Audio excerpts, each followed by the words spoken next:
2 کے بعد سلام پھیریں گے. یہ اس کی رکعتیں ہیں، کم از کم 2، زیادہ سے زیادہ آپ جو ہے 8 رکعتیں اس کی پڑھ سکتے ہیں.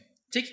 اب جو ہے یہ کب پڑھ سکتے ہیں، تو اس کے تعلق سے میں نے جو آپ سے کہا یہ کبھی بھی پڑھ سکتے ہیں. اس تعلق سے ایک روایت آتی ہے، یہ روایت جو ہے صحیح بخاری اور صحیح مسلم کی ہے. نبی اکرم صلی اللہ علیہ وسلم کے تعلق سے آتا ہے، اور روایت میں آتا ہے رات کے جس حصے میں تم چاہو نبی اکرم صلی اللہ علیہ وسلم کو نماز پڑھتے ہوئے دیکھ سکتے ہو، اور جس حصے میں چاہو آپ کو سوتے ہوئے دیکھ سکتے ہو. مطلب آپ صلی اللہ علیہ وسلم اس نماز کو رات کے کسی بھی حصے میں پڑھتے ہیں. صحابی کہتے ہیں کبھی ہم کو آپ پڑھتے ہوئے دکھتے، کبھی نہیں دکھتے، کبھی عشاء کے بعد دکھتے، کبھی بیچ میں دکھتے، کبھی آخری رات میں دکھتے. جس حصے میں چاہو آپ نماز پڑھتے ہوئے دکھتے ہیں، جس حصے میں چاہو آپ سوتے ہوئے دکھتے ہیں. مطلب کبھی ایک وقت نماز پڑھتے ہیں ایک حصے میں، دوسرے دن اس حصے میں نہیں پڑھتے، کبھی اور پڑھتے ہیں. تو ایک بار آج سمجھ لیجیے مثال فار ایگزامپل 1 بجے آپ جاگتے ہوئے دکھ رہے ہیں، تو کل 1 بجے جاگتے ہوئے نہیں دکھیں گے آپ. تو ایک حصے میں دیکھو تو نماز پڑھتے ہیں، ایک حصے میں دیکھو تو آپ نماز نہیں پڑھتے ہیں. مطلب آپ صلی اللہ علیہ وسلم عشاء کے بعد سے لے کر فجر تک اس کو پڑھا کرتے ہیں. اسی طرح صحیح بخاری کی روایت میں عائشہ فرماتی ہے اور کہتی ہیں کہ آپ صلی اللہ علیہ وسلم اس وقت قیام فرماتے ہیں جب مرغ کی آواز سنتے. مطلب نبی اکرم صلی اللہ علیہ وسلم اس کو ہر وقت پڑھتے، لیکن خاص طور سے کب پڑھتے؟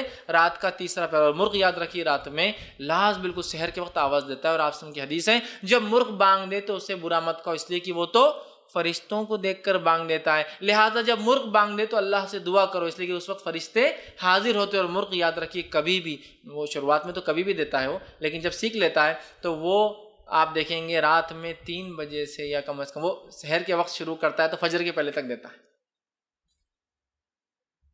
اسے ہوتا رہے کیا مرغا بانگ دے دے کہ بور کر رہا ہے نا، وہ بور نہیں کر رہا، وہ آپ کو اشارہ کر رہا ہے کہ اب فرشتے آنے کا وقت ہے، فرشتے آ رہے ہیں، دیکھو آ رہے ہیں، اعلان ہو رہا ہے، اب جا رہے ہیں نا. جیسا کوئی بڑا منسٹر ہے آپ کے گھر اور آپ کو کسی نے بلایا نا گھر پہ، کتاب اوپر لیں گا، میرے کو نہیں بلایا، ربا نے دیکھو مل لی خود ہی منسٹر صاحب سے اور فلاں ہو گیا. تو فرشتے حاضر ہوتے ہیں نا، ان کے حاضری کا وقت ہے. تو مرغ تو اعلان کر رہا ہے بھائی آ جائیے، الارم ہے، اٹھ کے فائدہ اٹھا لیجیے. تو بہرحال اس کو برا مت کہو، فرشتوں کو دیکھ کر بانگ لگاتا ہے. ٹھیک ہے. بہرحال تو آپ خاص طور سے آخر وقت میں پڑھتے تھے، لیکن پڑھا کبھی بھی جا سکتا ہے. ٹھیک ہے. اور آخر وقت میں کیوں پڑھنا چاہیے اس کو افضل میں نے کیوں کہا؟ آئیے اس تعلق سے صحیح ستہ کی ہر کتاب میں، بخاری، مسلم، ابو داؤد، نسائی، سنن ابن ماجہ، ترمذی، سب میں آتی ہے روایت. حدیث کے الفاظ ہے جب رات کا تہائی حصہ باقی رہ جاتا ہے، 1/3، اس لیے میں نے کہا تہائی، تیسرا حصہ، تہائی حصہ باقی رہ جاتا ہے، تو جو ہمارا بزرگ اور برتر پروردگار اللہ تعالیٰ آسمانی دنیا یعنی پہلے آسمان پر اترتا ہے اور کہتا ہے، ایک ندا لگائی جاتی ہے، کوئی مجھ سے دعا کرنے والا ہے میں اس کی دعا قبول کروں گا، کوئی سوال کرنے والا ہے میں اس کا سوال پورا کروں گا، کوئی ہے جو بخشش چاہتا ہے میں اس کو بخش دوں گا. ٹھیک ہے. یہ آواز لگائی جاتی ہے، اور یہ آواز ہر روز رات کے تیسرے پہر ندا اور آواز لگائی جاتی ہے. سبحان اللہ. یہ کوئی شب برات کے لیے خاص نہیں ہے، اور یہ کوئی رمضان کے لیے خاص نہیں. ایوری نائٹ، ہر رات ہم اللہ سے دعا کر کے منوا سکتے ہیں اپنے رب کو، اس لیے کہ اللہ ہم سے بہت قریب ہوتا ہے، پہلے آسمان پہ ہوتا ہے، اور آواز لگاتا ہے بھائی میں خاص سننے آیا ہوں، بتاؤ ہے کوئی مانگنے والا؟ تو یہ بہت خاص وقت ہے. اور میں نے دیکھا ہے بہت سارے لوگوں نے اس کا تجزیہ کیا ہے، ان اوقات میں مانگی گئی دعا کبھی رد نہیں ہوتی، چونکہ اسپیشلی آدمی اٹھ کر یہ دعا کرتا ہے. اور اللہ نہیں ہونے والے کام بھی لوگوں کے، بہت سارے لوگ بولتے ہیں دعا کب کرنا، ہم نے افضل وقت کیا ہے؟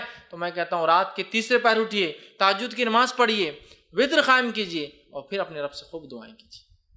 سب سے بہترین وقت ہے اللہ کو سنانے کا، اس لیے کہ اللہ خود اس وقت کہتا ہے کوئی مجھ سے مانگنے والا میں دینے بیٹھا ہوں، ہے کوئی سوالی میں اس کے سوال کو پورا کروں گا، ہے کوئی مغفرت کا طلب کرنے والا آج مغفرت کر دوں گا. تو ایوری ڈے ہمارے لیے مغفرت کا دن ہو سکتا ہے اگر ہم فائدہ اٹھانا چاہیں تو. اسی طرح جو ہے نسائی کی روایت ہے، سنن نسائی کی مستدرک حاکم کی ہے کہ نبی اکرم صلی اللہ علیہ وسلم فرماتے ہیں کہ رات کے آخری حصے میں بندہ اپنے رب کے سب سے زیادہ قریب ہوتا ہے.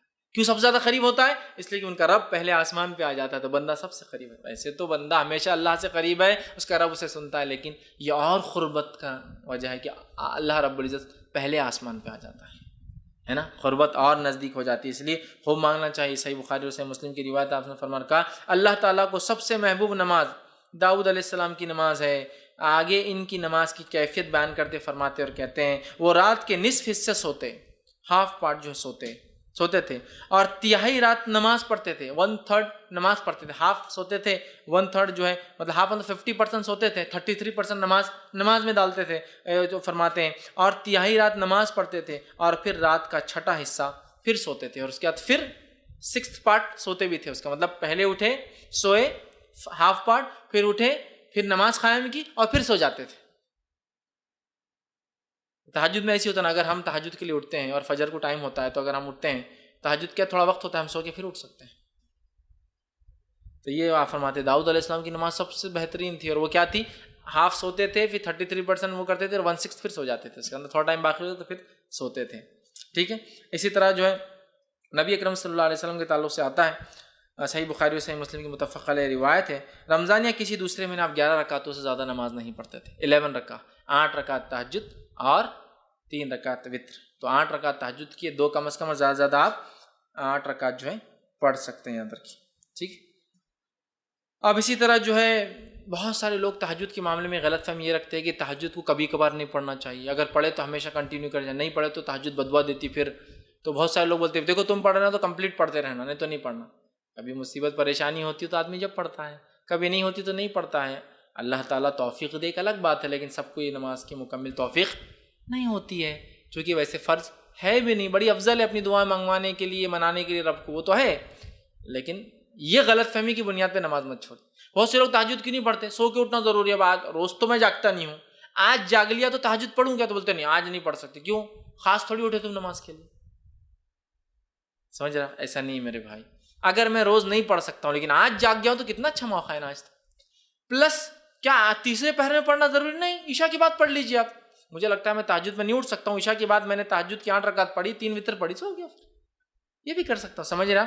تو ضروری نہیں کہ آپ کنٹینیو رکھیں، ضروری نہیں ہے کہ آپ آخر وقت میں پڑھیں، جب سہولت ہو، جیسے سہولت آپ پڑھیں. اور بہت ساری غلط فہمیاں ہوتی ہے کہ نماز کو پڑھ کے چھوڑے تو عذاب آ جاتا، لعنت برستی، کام ہو گیا تو پھر واپس خراب ہو جاتا، اس لیے کہ تم نے تو اللہ کو خوش کر دی رات میں اٹھ کے بعد تھوڑے دن بعد میں. نہیں، ایسا کچھ نہیں. ہمارا رب جو ہے بندے کی نیت کو دیکھتا ہے، تو لہٰذا جتنا ہو سکے کرے. ہاں، افضل یہ ہے کہ کوئی کام آپ جب شروع کریں اس کو کنٹینیو رکھیں، لیکن کوئی ضروری نہیں کہ کوئی چیز کنٹینیو رکھی جا سکے. ہو سکتا ہے آپ کر پائے، ہو سکتا ہے نہ کر پائے، تو بہرحال کوئی مسئلہ نہیں. تو بغیر سو کر اٹھے کے بھی اس کو پڑھ سکتے ہیں، چونکہ تہجد کا معنی جاگنا ہوتا ہے، سونا اس میں شامل ہی نہیں.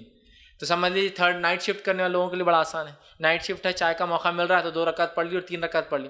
زیادہ ٹائم نہیں، کمپنی نہیں دیتی، 2 رکعت تہجد کی پڑھی، 3 رکعت وتر پڑھ لی اور دعا کری اپنے رب سے. نائٹ شفٹ میں بہت سے لوگ کام کرتے ہیں نا، ٹریول کر رہا ہوں، رات میں جاگ رہا ہوں سواری میں، ٹھیک ہے، تو تہجد پڑھ لے سکتا ہوں ماشاءاللہ. اور ایک تو سفر میں ویسے اللہ مسافر کی دعا رد نہیں کرتا، اس پر جو ہے سواری میں ہوں، مطلب سہولت بھی نہیں ہے، اس پہ جاگ رہا ہوں رات میں اور دعا کر رہا ہوں اپنے رب سے. کتنی بڑی بات ہے نا. رب بھی پھر اللہ تعالیٰ بھی جو ہے دعاؤں کو سنتا ہے. یاد رکھیے ہماری تو جو تہجد، ہاں تہجد میں نبی اکرم صلی اللہ علیہ وسلم کیسے اٹھتے وہ کیفیت بھی رکھ دیتا ہوں. نبی اکرم صلی اللہ علیہ وسلم رات میں اٹھتے، آنکھ کھلنے کے بعد آپ سورہ آل عمران کی آخر 10 آیتوں کو آسمان کی طرف دیکھ کر تلاوت کرتے. تو اگر کسی کو سہولت ہو تو تہجد کے لیے اٹھے، اٹھ کر گھر سے باہر نکلے، آسمان کی طرف دیکھے، آخر 10 آیتیں سورہ آل عمران کی تلاوت کرتے، پھر وضو کے لیے جاتے، بہت اچھے سے پرفیکٹلی وضو بناتے، وضو بنانے کے بعد آ کر کھڑے ہوتے مصلی پر اور جو ہے نماز قائم کرتے. مصلی بولے تو نماز کی جگہ، جا نماز وغیرہ آپ کے گھر میں نہیں تھی، ایک الفاظ بتا سمجھانے کے لیے کھڑے ہوتے. اس کے بعد 2 کر کے جو ہے 8 رکعتیں پڑھتے، جن کی حسن اور خوبی کی جو ہے صحابہ اور حضرت عائشہ بڑی تعریف کرتی کہ کیا حسن اور کیا خوبی ان نمازوں کی، کیا لمبے لمبے جو ہے قیام اور سجدے. کبھی تو آپ تہجد ایسی پڑھتے کہ قیام اور رکوع اور سجود سب ایک سائز کے ہوتے، ایکول لینتھ. کبھی آپ نے قیام کیا رات میں تہجد پڑھی اور تہجد کے 2 رکعتوں کے اندر سورہ بقرہ، سورہ آل عمران اور سورہ نساء تلاوت کر دی، اور اتنا ہی لمبا سجدہ کیا اور اتنے ہی لمبے رکوع کیے، اتنی لمبی پڑھتے تھے.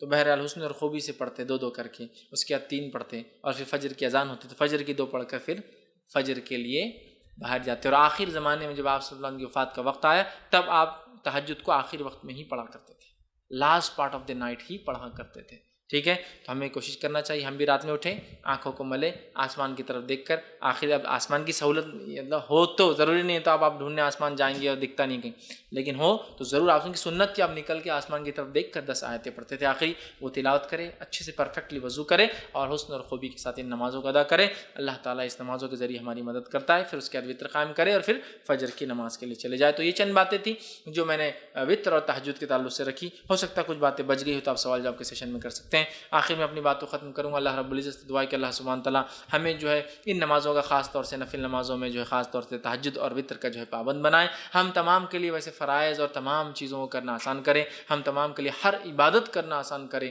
اور ہمیں جو ہے اس کا شغف اور شوق ہمیں پیدا کرے. ہماری نسلوں کو جو اللہ رب العزت نمازوں پہ قائم رکھے، نہ صرف فرائض بلکہ جو ہے ہمیں موقدہ اور سنن اور نوافل کا جو ہے اہتمام کرنے والا بنائے. جب تک ہمیں زندہ رکھے اسلام اور ایمان پر زندہ رکھے. خاتمہ ہمارا ایمان پر ہو. آخر دعوانا الحمد للہ رب العالمین. سبحان ربک رب العزت عما یصفون وسلام علی المرسلین.